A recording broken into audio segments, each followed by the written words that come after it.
revient toujours à espérer contre toute espérance. Pour le faire, une phrase comme ça. Espérer revient toujours à espérer contre toute espérance. Et les évêques continuent. L'espérance repose en définitive sur la certitude du salut en Jésus-Christ.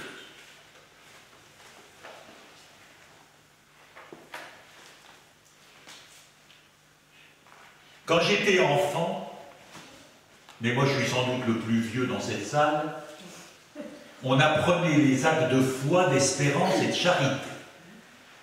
Acte de foi, mon Dieu, je crois fermement toutes les vérités que vous nous avez enseignées et vous nous révélez par votre Église, parce que vous ne pouvez ni vous tromper, ni nous tromper.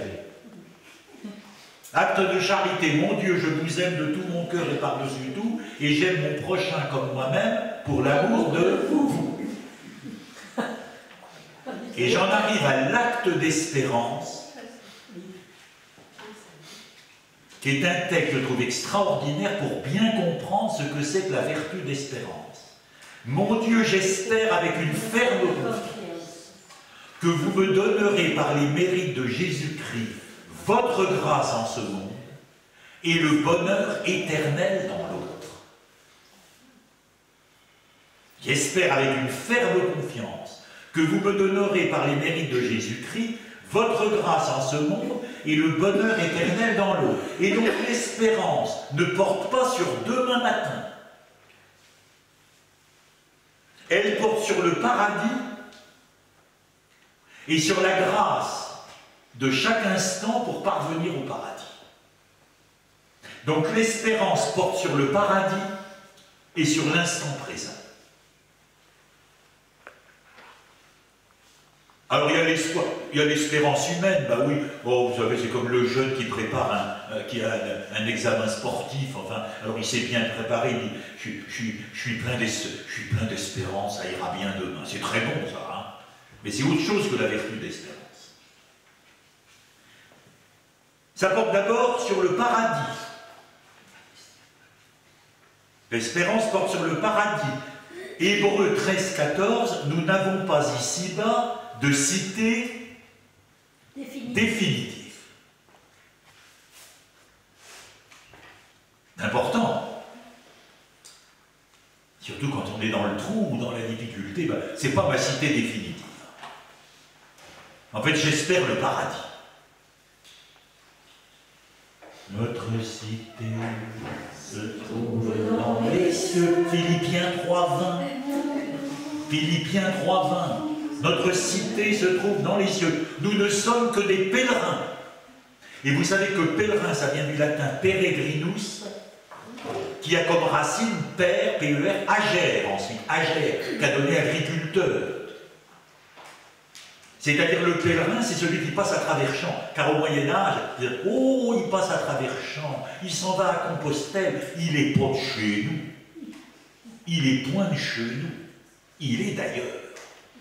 Il ne fait que ici-bas, nous ne faisons que passer. Et sans ça, je vais vous citer.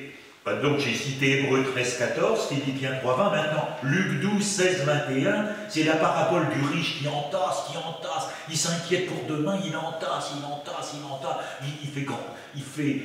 il construit des greniers pour entasser, et puis il dit comme ça, je vais pouvoir jouir de l'existence.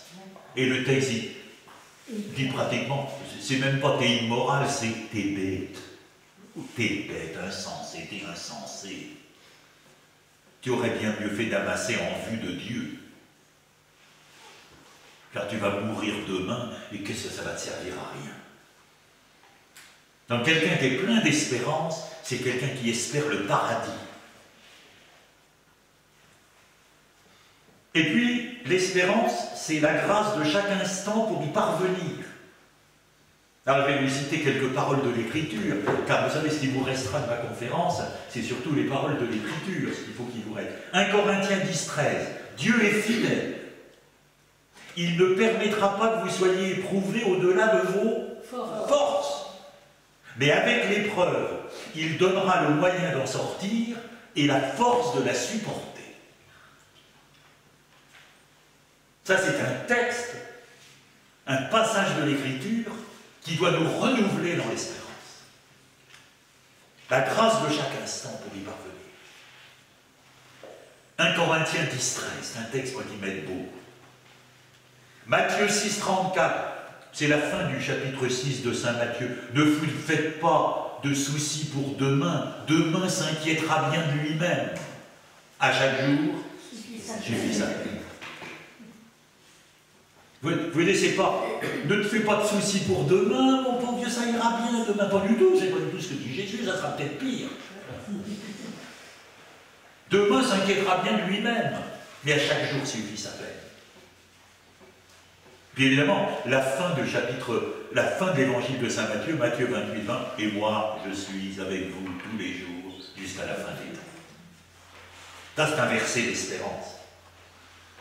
Et puis Matthieu 10, 19, 20, c'est, vous savez, quand on vous livrera dans les tribunaux, ne soyez pas inquiets, le moment venu, l'Esprit de votre Père parlera pour vous. Ça ne veut pas dire qu'il ne faut pas travailler.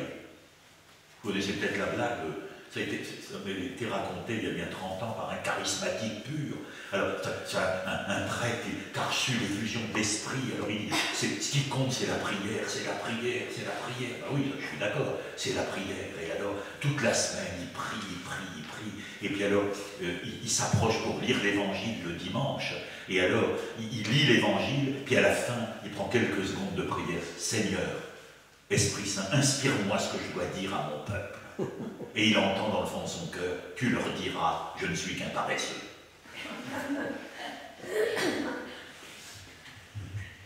Donc vous voyez, quand on dit ne vous inquiétez pas pour demain, ça ne veut pas dire qu'il ne faut pas prévoir certaines choses, on est bien d'accord. Alors quel est l'inverse de l'espérance dans le paradis? L'inverse de l'espérance dans le paradis, ça va être par exemple, je suis foutu à cause de mon péché, je suis foutu. Ça c'est la désespérance. Ou alors, je baigne dans les faux bonheurs, je baigne. Alors, bon, c'est un manque d'espérance totale, quand on est accroché finalement à des faux bonheurs. L'inverse de l'espérance en la grâce de l'instant présent, c'est ou bien j'ai pas besoin de ta grâce, ou bien je ne la demande pas parce que je désespère. Je ne la demande pas parce que je désespère.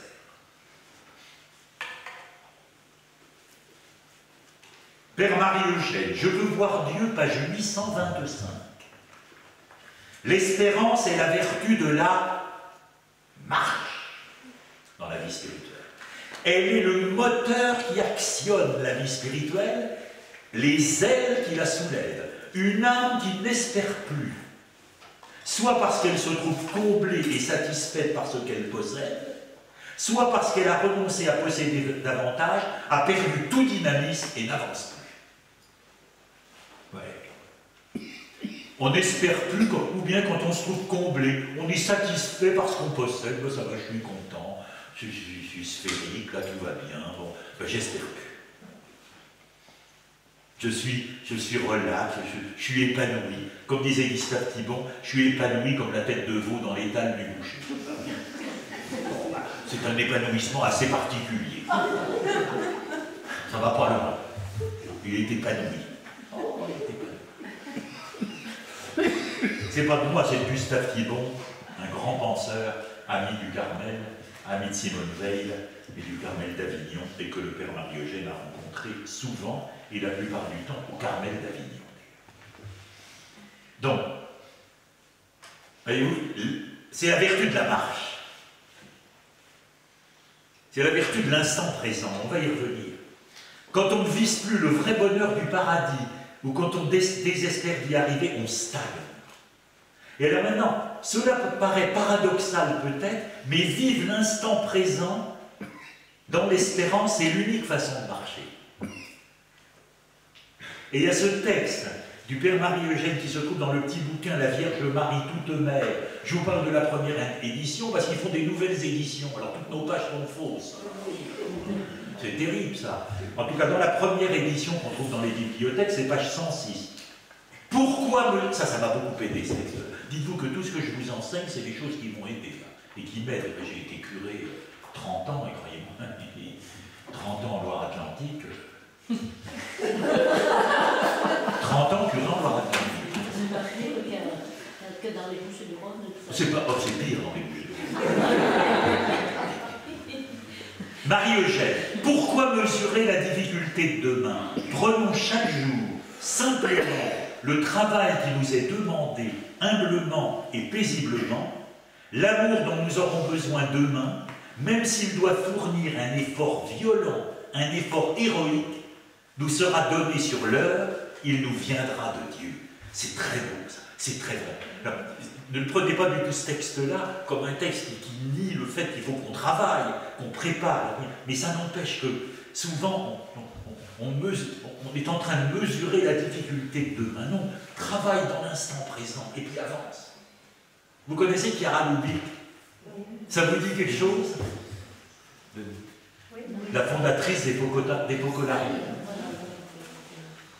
Elle a, aux éditions qui sont l'édition des Focolari, Nouvelle Cité, il y a un petit bouquin qui est une suite de maximes plus ou moins longues qui s'appelle Vivre l'instant présent. Et vous avez des maximes qui sont très très nourrissantes. Je vous en lis une. Parfois, à cause de la fatigue, nous ne demandons qu'une chose, que se termine ce que nous sommes en train de faire. Je suis sûr que ça nous arrive. On est crevé, on en a marre, on ne demande qu'une seule chose, que se termine ce que nous sommes en train de faire. Moi, je suis un insomniaque du matin, c'était le cas ce matin, je me suis levé à 3h15, etc. Donc, quelquefois, dans des réunions du soir, je m'endors même à un dîner chez des paroissiens, ça m'est arrivé plusieurs fois, je m'endors dans mon assiette. Ça fait moche, c'est moche, parce qu'ils croient que je m'embête chez eux, pas du tout. Ils ne m'invitent pas au petit déjeuner à 4h. Enfin, c'est dommage. À 4h du matin. Et alors, bon, parfois, à cause de la fatigue, nous ne demandons qu'une seule chose, que se termine ce que nous sommes en train de faire. Or, quand nous nous souvenons de l'instant présent, nous arrivons au terme en étant soulagés, presque reposés. Cela tient au fait que si nous sommes centrés sur l'instant présent, nous sommes comme portés par la volonté de Dieu. Et à chaque instant, nous construisons pour l'autre vie. C'est très profond. On est centré sur l'instant présent et c'est comme ça qu'on marche. Vous savez que le lendemain, le lendemain matin, c'est le royaume du diable. Texte de Chiara Lubich, c'est beau. À midi, ça c'est le père Molinier qui dit ça. À midi, je vois l'emmerde, non, il ne dit pas ça lui, c'est moi, de 14h, mais je ne vois pas la grâce de 14h. Si à midi, je vois l'ennui de 14h, si je ne vois que ça, je stagne. Si par contre j'espère la grâce de 14h, j'avance. Il y a une lucidité qui est diabolique. Car le diable nous fait voir l'embêtement qu'on aura, l'incapacité qu'on aura à supporter, alors que le Seigneur nous demande d'espérer sa grâce. Le génie du Père Marie-Eugène, à la suite de Saint Jean de la Croix, enfin le génie c'est moi qui le dis, hein. On n'aime pas dire des choses comme ça, vous savez pourquoi? Parce que dire que quelqu'un est génial, dans un sens, c'est se mettre au-dessus de lui. Ça veut dire qu'on est capable de voir qu'il est génial. Ben oui, c'est vrai. Maximilien Kolb, à 18 ans, il écrivait ça dans ses carnets. Celui qui te félicite, qui te félicite de façon, je ne sais plus comment il dit exactement, mais il te vole de l'intelligence. Le génie du Père Marie-Eugène est d'avoir enseigné magnifiquement le lien entre espérance et pauvreté. Et c'est ça que je vais développer maintenant. Je veux voir Dieu, 827, page 827. C'est dans la pauvreté spirituelle que l'espérance trouve cette pureté qui fait sa perfection. L'espérance, elle est parfaite, entre guillemets, dans la pauvreté. Et il ajoute, il n'est point de vérité plus énergiquement affirmée dans les œuvres de Saint Jean de la Croix. Il dit même qu'il avait été furieux parce qu'on avait cité une de ses textes sur l'espérance, et puis il dit ah, vous n'avez pas cité ce qui était avant sur la pauvreté. Je répète, page 827, je veux voir Dieu. C'est dans la pauvreté spirituelle que l'espérance trouve cette pureté qui fait sa perfection. Il n'est point de vérité plus énergiquement affirmée dans les œuvres de Saint Jean de la Croix. Et c'est ça que je vais développer. En vous citant d'abord l'Écriture.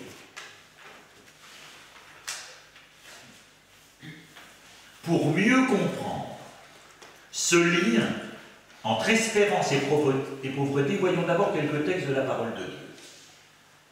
D'abord Matthieu 5,3, peut-être vous l'avez déjà entendu. Heureux les pauvres de cœur, le royaume de cieux est à eux.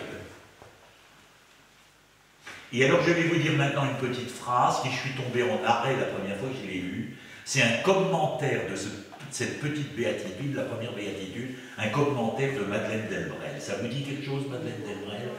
1904-1964, convertie à 20 ans, qui a été assistante sociale, enfin, c'est un peu plus compliqué que ça, mais disons qu'elle a été assistante sociale dans la banlieue rouge de Paris, à Ivry. Mais sera sûrement canonisé un jour. Et alors, elle commente ça. Être pauvre, ce n'est pas intéressant. Les pauvres le savent bien.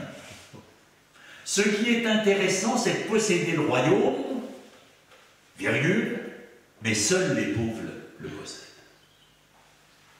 Ça, c'est génial. Si vous trouvez un meilleur commentaire de la première béatitude, je vous prie de le faire parvenir. Être pauvre, ce n'est pas intéressant, les pauvres le savent bien. Ce qui est intéressant, c'est de posséder le royaume, mais seuls les pauvres le possèdent. Et c'est ce qu'on va voir maintenant avec l'enseignement du Père Marie-Eugène. Mais Marie-Eugène dit bien, il y aura pas, la pauvreté, ce n'est pas une vertu qui se développera au ciel. Non. Quand on sera rempli de l'amour du Seigneur. Marc 10, 14. Laissez les enfants venir à moi, le royaume de Dieu est à ceux qui leur ressemblent. Matthieu 18, 3. Si vous ne devenez pas comme de petits enfants, vous n'entrerez pas dans le royaume des cieux. On pourrait dire presque, il ne rentrera pas en vous. Et vous devenez comme de petits enfants. Et puis Marc 10, 17, 27, c'est tout l'épisode du jeune homme riche. Danger des richesses. Il est plus facile à un chameau de passer par le trou d'une aiguille qu'à un riche d'entrer dans le royaume des cieux. Alors évidemment, on dit que le trou de l'aiguille, c'est une porte de Jérusalem qui était très étroite et qu'il fallait décharger les fardeaux pour que le chameau puisse passer. Tous ces textes que je viens de vous citer nous disent la même chose. Le pauvre, le petit, attire le Seigneur par son espérance. Le pauvre, le petit, attire le Seigneur par son espérance.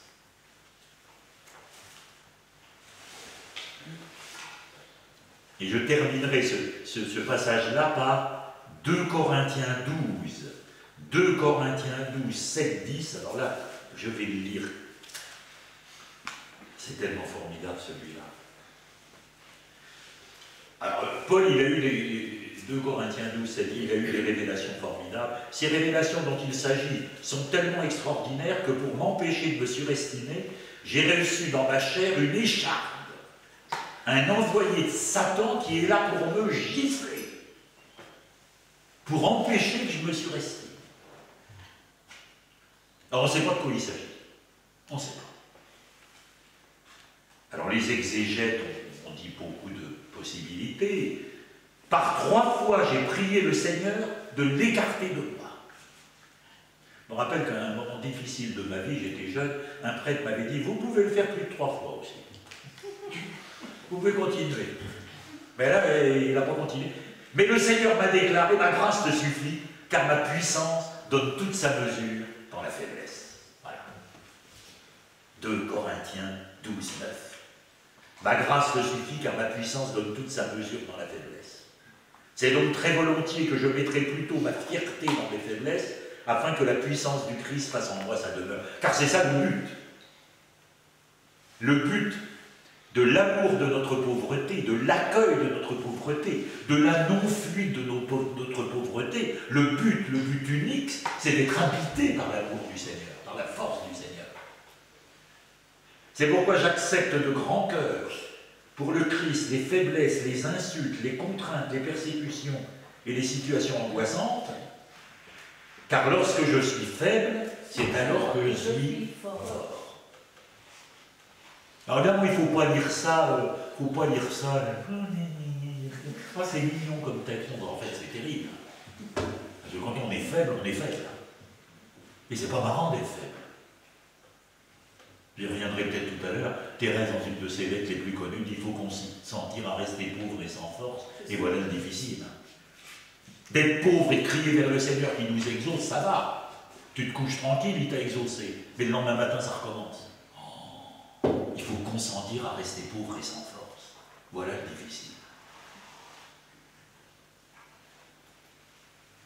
Marie-Eugène, de l'enfant Jésus, écoutez-le. Il s'adresse aux novices en 1959.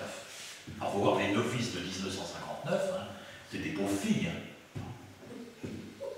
Vous y étiez, Michel, en 59? Non, vous étiez. Non, parce que vous êtes 19 ans. Non, ben non, vous êtes beaucoup plus jeune. Qu'est-ce qu'il y était en 59? Il y en a encore qui vivent, là. Ah, bien sûr, il y en avait qui étaient peut-être nés en 1940. Il y en a plein. Alors c'est pareil, je vous lis ces textes-là, en fait c'est des textes terribles, hein, mais ils sont vrais. Il faut sentir sa pauvreté pour aimer le bon Dieu. Quand on sent sa force, on travaille avec sa force. Quand on sent sa pauvreté, on est obligé d'appeler continuellement le bon Dieu. On est obligé d'appeler continuellement le bon Dieu. Car le lien entre pauvreté et espérance est précisément le lien qui fait que lorsqu'on est pauvre, ou bien on désespère, ou bien on appelle. Et il ajoute, c'est la formation que le bon Dieu impose aux âmes avec lesquelles il veut travailler. Il leur fait sentir leur rien, leur pauvreté, pour qu'elles l'appellent. Car le but, c'est d'appeler. Le Seigneur nous appauvrit pour que nous l'appelions. Il crée en elle la docilité par la pauvreté. Vous voyez que le but, c'est la docilité. Le but, c'est la docilité. Et toujours, c'est dans un texte, c'est à la suite, un peu après, la sainteté consiste en un état de pauvreté tel qu'à tout instant, on soit obligé de tout demander à l'Esprit Saint.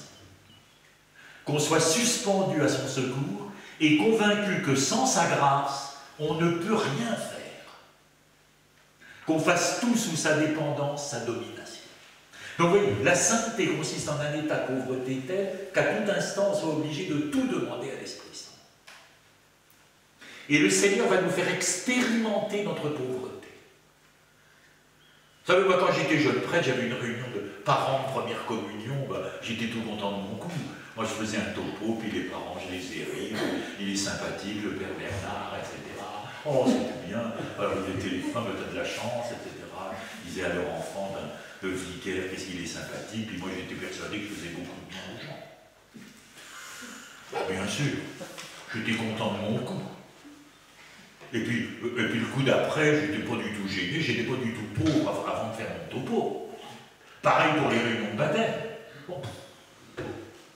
Mais ensuite, quand on commence à vieillir, et qu'on sait que tous ces bougres à qui on s'est adressé, en fait, bon, bah, les enfants, ils vous aiment beaucoup, en fait, les enfants, on les voit plus dès le lendemain. Petit à petit, vous vous sentez, si vous êtes un peu sérieux, vous vous dites, mais Seigneur, quand je vais m'adresser aux parents, il faut que ça vienne de toi. Et donc il nous fait sentir notre pauvreté pour qu'on crie vers lui. Et c'est physique. Il y a un prêtre de Notre-Dame-de-Vie, un de nos vieux frères qui est mort maintenant, Et moi j'ai entendu toujours dire que lui, il priait longuement l'Esprit Saint quand il allait sonner à la porte des paroissiens qu'il devait aller visiter, parce que sans ça il était incapable de sonner, tellement il se sentait pauvre. Donc ne soyez pas étonnés dans votre vie de témoin du Seigneur, de vous sentir incapable par vos propres forces. C'est l'heure du cri vers le Seigneur. Ah, monsieur le curé, moi, je veux bien faire le catéchisme, hein. Je suis très bonne pour ça. Oh là là, je m'en méfie. Oh, vous savez, les enfants m'aiment beaucoup, etc. Alors je ne dis pas qu'il faut être ravi quand quelqu'un vient vous dire « moi je veux bien faire le catéchisme, mais je suis nul ». Non, non, vous voyez, on sent le... La sainteté consiste en un état de pauvreté tel qu'à tout instant on soit obligé de tout demander à l'Esprit Saint, qu'on soit suspendu à son secours et convaincu que sans sa grâce on ne peut rien faire, qu'on fasse tout sous sa dépendance, sa domination. Un grand texte de Sainte Thérèse de l'Enfant Jésus a été commenté par le Père Marie-Eugène. C'est la lettre 197 du 17 septembre 1896. Elle est tellement connue, cette lettre, qu'elle est même mise toujours en annexe du livre des manuscrits autobiographiques.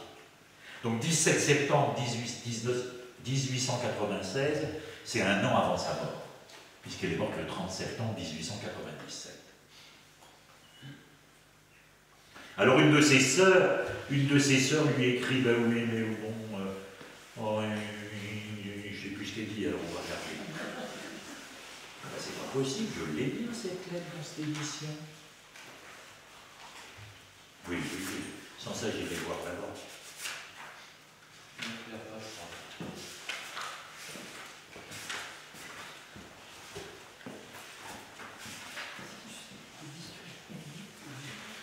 Possible, je trouve pas. Je vois la prière et puis le... Mais j'étais persuadé qu'il y avait la 97 là-dedans.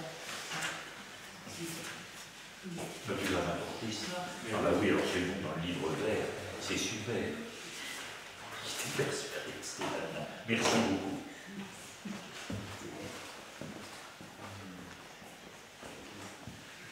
Elle dit à sa sœur lui avait écrit une lettre, mais oui, mais moi, j'ai pas des grands désirs d'aimer le Seigneur comme vous, moi je suis pas prête à aller au martyr comme vous. Oh, bon. Sa sœur, Marie du Sacré-Cœur, Marie, sa sœur aînée. Ma sœur chérie, je ne suis pas embarrassé pour vous répondre. Comment pouvez-vous me demander s'il vous est possible d'aimer le bon Dieu comme je l'aime? Mes désirs de martyr ne sont rien. C'est rien, mes désirs de martyr. C'est plutôt une consolation que le Seigneur nous donne. Et alors c'est là qu'elle va dire, vous savez ce qui plaît au bon Dieu dans ma petite âme? Ce n'est pas mes désirs qui sont la marque de mon amour, c'est pas mes grands désirs. C'est pas du tout ça qui plaît au bon Dieu dans ma petite âme. Ce qui lui plaît, c'est de me voir aimer ma petitesse et ma pauvreté. C'est l'espérance aveugle que j'ai en sa miséricorde. Alors elle écrivait bien le français. Quand elle met l'espérance aveugle, ça ressemble beaucoup à ce que le Père Jean-François citait ce matin, Romains 4, 18. Espérant contre toute espérance. Ce qui plaît au bon Dieu dans ma petite âme, c'est de me voir aimer ma petitesse et ma pauvreté. C'est l'espérance aveugle que j'ai en sa miséricorde. Voilà mon seul trésor, ma reine chérie. Et du coup, elle a dit, ça peut bien être le vôtre aussi. Si vous aimez votre petitesse et votre pauvreté, si vous avez une nécessité à une espérance aveugle dans la miséricorde du Seigneur, il va venir t'inviter. Et elle ajoute un peu plus loin, pour aimer Jésus, plus on est faible, sans désir ni vertu, plus on est propre aux opérations de cet amour consumant et transformant. C'est-à-dire, pour être habité par l'amour, pour devenir la proie de l'amour, pour devenir, pour être, on pourrait dire, une torche brûlante de l'amour du Seigneur, eh bien, plus on est faible, sans désir ni vertu, plus ça va être possible. Alors, plus on est faible, d'accord. Sans désir, d'accord. Mais alors, sans vertu, vous savez qu'elle avait dit à ses sœurs, moi j'ai des lettres, enfin, vous pourrez raturer, hein. Moi je ne suis pas propriétaire, raturer. Alors, quand il y a eu le procès de béatification, ils ont dit, bah non, c'est déjà fort, plus on est faible, sans désir. Et elles ont rayé sans vertu et dit, ça va faire moche tout de même, au procès. Plus on est sans vertu, plus on est propre à être habité par l'amour du Seigneur. Non, non, ça va pas. Elles ont rayé, mais ça a été rétabli après. Ce qui ne veut pas dire qu'il faut cultiver nos vices, on est bien d'accord. Mais n'empêche qu'elle a écrit, Thérèse, docteur de l'Église, elle écrit, plus on est faible, sans désir ni vertu, plus on est propre aux opérations de l'amour consumant et transformant.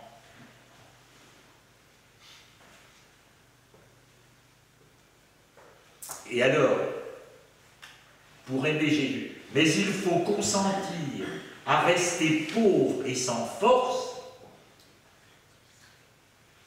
et voilà le difficile. Ce qui est difficile, c'est de consentir à rester pauvre. Quand un pauvre crie, le Seigneur entend, dit le psaume 33. Ah oui, on aimerait bien crier une fois. Maintenant, il faut crier le lendemain. Quand un pauvre crie, le Seigneur. C'est génial, ça.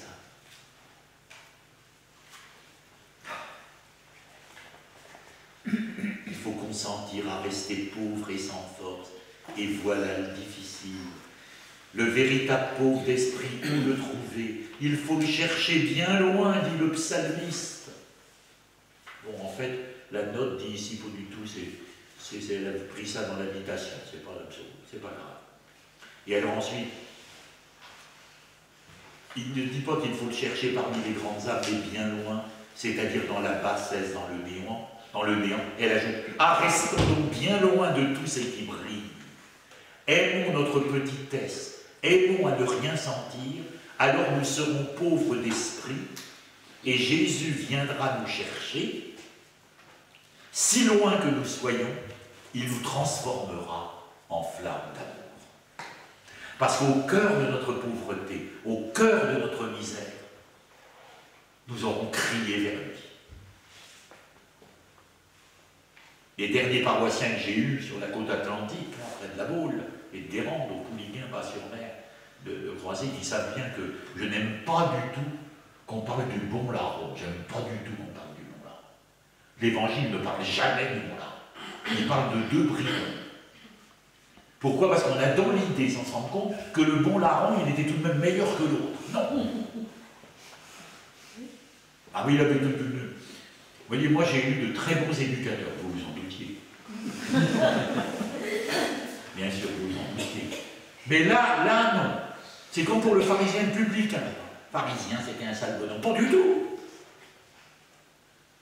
Et le bon larron, non, il n'était pas meilleur. Mais il crie dans sa détresse. Nous n'avons que ce que nous méritons. Seigneur, aie pitié de moi. Tu seras avec moi ce soir dans le paradis. Et l'autre, il blasphème. Et si on a dans l'idée qu'il est allé le soir même au paradis parce qu'il avait été moins brigand que l'autre, on annule toute la vérité du texte. Alors on continue. Restons donc bien loin. Aimons notre petitesse, aimons à ne rien sentir, alors nous serons pauvres d'esprit et Jésus viendra nous chercher. Si loin que nous soyons, il nous transformera en flamme d'amour. Oh, que je voudrais pouvoir vous faire comprendre ce que je sens. Puis là, il y a la fameuse phrase, c'est la confiance, et rien que la confiance, qui doit nous conduire à l'amour. Qui a été mis en musique par notre frère Patrick Lemoine. C'est la confiance, rien que la confiance, qui doit nous conduire à l'amour. C'est la confiance, rien que la confiance, qui doit nous conduire à l'amour. Mais c'est très fort. Il y avait un prêtre anglais qui venait faire des cours à Notre-Dame-de-Vie. Je l'ai vu il y a une trentaine d'années, j'ai oublié son nom, comment il s'appelle. Père Frost. Alors qu'il disait, il a dit un jour, je l'ai entendu, je me rappelle bien, oh, j'arrive pas à traduire en anglais cette phrase-là, c'est impossible à bien traduire, la force, c'est une formule normande, je ne sais pas où il avait inventé ça, je l'entends encore, c'est une formule normande, peut-être, après tout, c'est une bonne formule française. Mais vous vous rendez compte, le poids qu'il y a derrière ça, c'est la confiance, et rien que la confiance. La confiance en l'amour, c'est-à-dire qu'il n'y a que ça. C'est pas du tout les petits bouts de vertu qu'on voit en nous, au contraire, on est pauvre, on est pauvre, on est pauvre. C'est la confiance, et rien. Et ça me fait penser. Qu'est-ce que j'ai mis là? Mais c'est bon. Oui.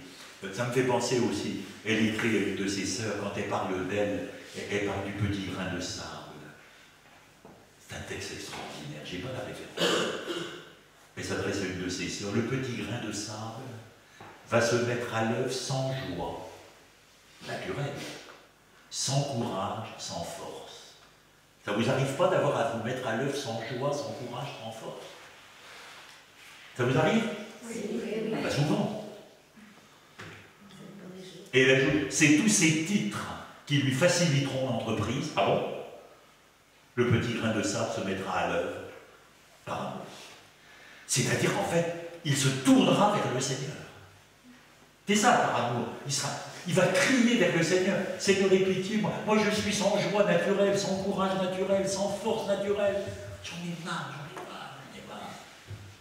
Je vous parle comme curé, j'ai cette réunion ce soir de baptême. Oh là là. Avec des pères. Quoique les pères, vous savez, aux réunions de baptême, c'est fou ce qu'ils aiment garder leurs enfants à la maison. Ah, ils sont des babysitters formidables, c'est ça. Alors je dis, ceux qui ne voulaient pas me voir, bon. Enfin, souvent, ceux qui disent des bêtises dans les réunions, c'est plus souvent des pères. Mais c'est pas général. Bon. Alors tu es là, tu dis, mais qu'est-ce que tu vas dire? Alors on est sans joie, sans courage. Et encore, c'est comme mon exemple de tout à l'heure, on est appauvri. Parce que si on n'y pense pas, si on ne crie pas vers le Seigneur, on va faire des gaffes. Vous vous rendez compte, si vous êtes curé, puis, si vous faites comprendre à ceux qui sont venus à la réunion qu'ils ne devraient pas être ce qu'ils sont, c'est pas comme ça qu'on transforme les gens. Hein. Quand ils sont au sous-sol et que vous les faites passer au premier étage, c'est pas en disant que vous ne devriez pas être au sous-sol que vous allez arranger les affaires. On est d'accord. Mais si vous vous tournez vers le Seigneur, tout va être vrai. Tout va être juste. Le petit grain de sable va se mettre à l'œuvre sans joie, sans courage, sans force. C'est tous ces titres qui lui faciliteront l'entreprise. Le petit grain de sable se mettra à l'œuvre par amour, parce qu'il se sera tourné vers le Dieu de l'amour. Ne me dites pas que c'est pas beau ce que je vous dis, parce que je ne vous croirai pas. C'est beau ça. Ah ben oui, c'est magnifique. C'est Thérèse qui nous apprend ça. Mais attention, ça c'est Marie-Eugène dans la retraite 57, numéro 6. S'appauvrir soi-même équivaut à un suicide. Nous n'avons pas à détruire l'humain pour trouver Dieu. Nous devons au contraire marcher avec l'humain. L'appauvrissement, c'est Dieu lui-même qui va régler ça. Il ne faut pas s'appauvrir nous-mêmes. Vous savez, c'est comme on veut se crucifier soi-même. Alors tu prends ta main, tu tapes là, tu te mets un clou, tu tapes un clou sur le pied droit, tu tapes un clou sur le pied gauche, t'as vu, mais t'as l'air fin ensuite, tu peux pas te clouer. Tu ne peux pas te clouer le bras droit. Ah, tu ne peux pas toi-même. Le Seigneur fait ça bien mieux.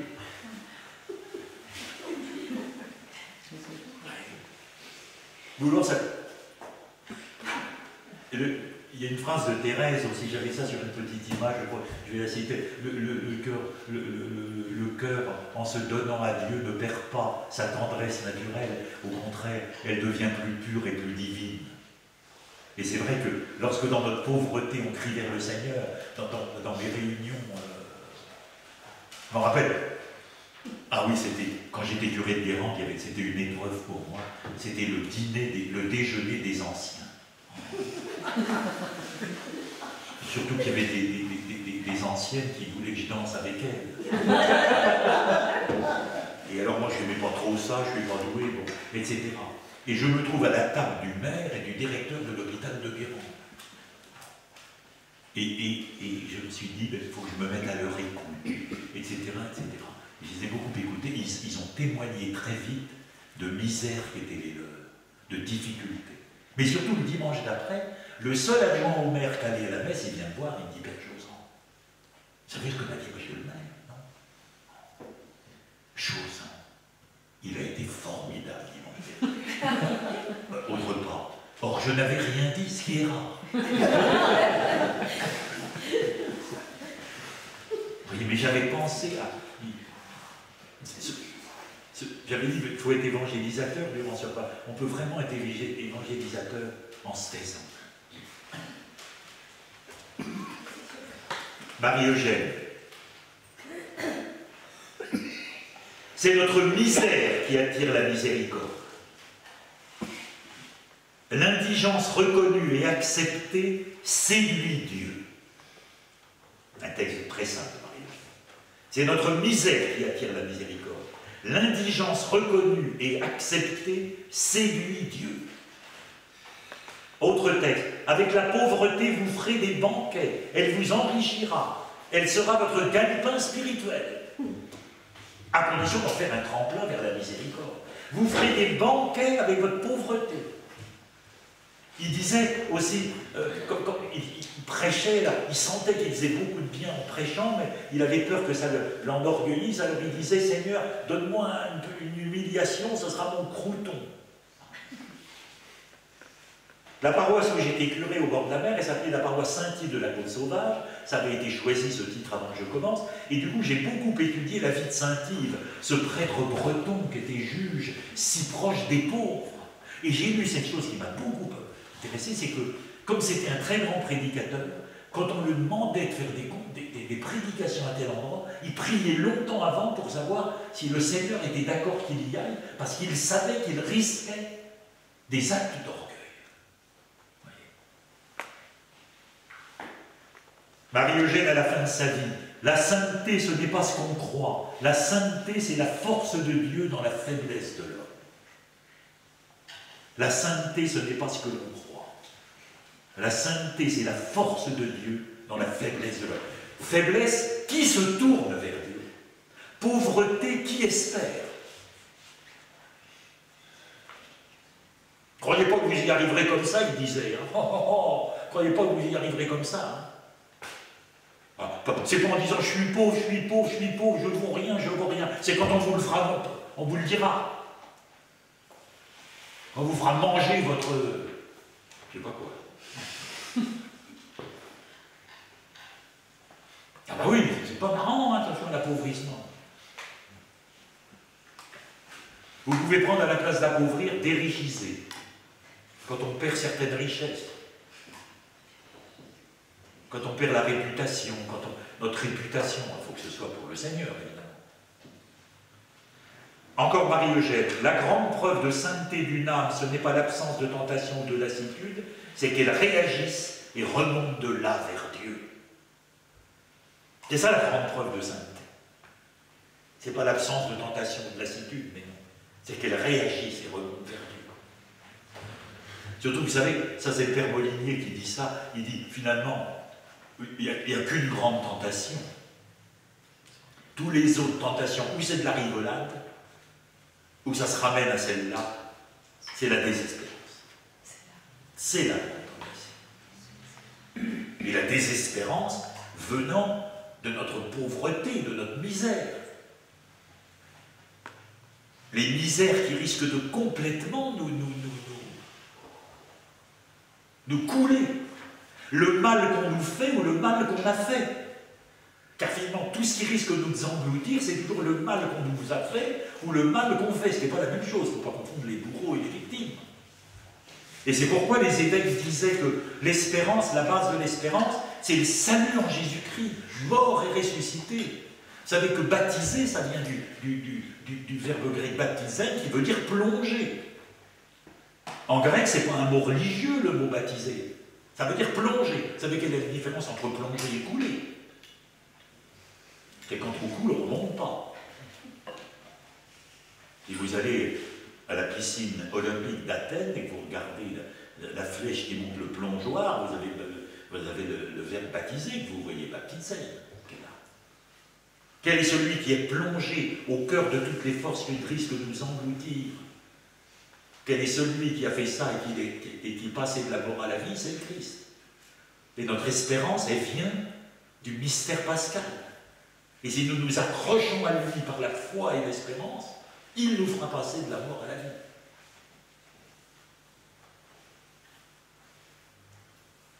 Quand les gens disent « je suis croyant mais pas pratiquant », qu'est-ce que vous voulez? Je dis, quand je leur explique ça aux réunions de baptême, je dis « oh là là, si vous pratiquez tout ça, si à chaque fois que vous êtes dans le trou, vous vous tournez vers le Seigneur pour qu'il vous fasse passer de la mort à la vie, c'est formidable. » Oh, de toutes les façons, vous viendrez très vite à la messe avec ça. Pas de problème. Sans ça, si je suis croyant mais pas pratiquant, comme disait mon professeur de liturgie à la catholique de Paris, qui s'appelait le Père J, un dominicain. Il disait, moi je suis nudiste mais pas pratiquant.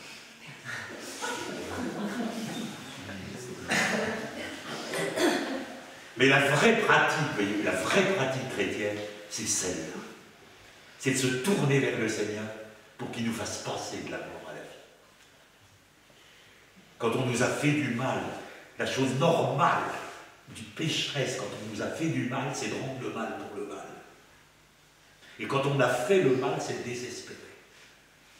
Je vais voir maintenant, j'y vais moins, mais j'allais voir un type qui a tué 2 fois et qui s'est converti en prison, donc j'avais connu. Il a été condamné, je ne sais pas, mais il en reste beaucoup encore.